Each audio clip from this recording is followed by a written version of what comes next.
خطور. السلام علیکم دوستان، ویدیو یک دقیقه نگذرانید. ویدیو فایده‌ناک برای خلق تاجیکستان میباشد. یعنی گروزا پریووز که الیف کارگو فیرما مسکوسک اوبلاست با تاجیکستان خداوند بارخوی که شما چی رای کردن باشد میبیارن تیز میرسانند. فیرمای الیف کارگو یک خلای زور داره که بارخویتان ایتگ درتون میگیرن و تاجیکستان بسیار ناخواه شهرهای تاجیکستان رای میکنن. به غرض پامیر لنلباد تمام نمای تاجیکستان با بارخویتان آورده میرسانند. دوستان گرامی، من نامی را الیف کارگو بسیار قلایتر از نام کانال یونس ریگر مراجعت کنین. نام کانال ما گیرین با سکیتکا میکنن، پراورکا کنین خواهین سکیتکاشان میشد.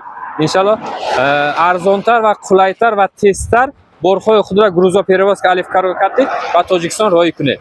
من ویدیو دوامشه با خدمت‌های الیف کارگو دیده میبرایم. سلامت باشین. همدیاران عزیز، شرکت الیف کارگو بارخویتان را از شهر مسکو و از ولایتاش به تاجیکستان به نرخ دسترس رسانیده می‌دهد. بارای خود را از دوشنبه، شهر نو، خسار، ترسوزاده، وحدت، کلاب، باختر، فیض‌آباد، نارک، راغون، وشت قبول کرده می‌گیرید به اشتراک شرکت الیف کارگو.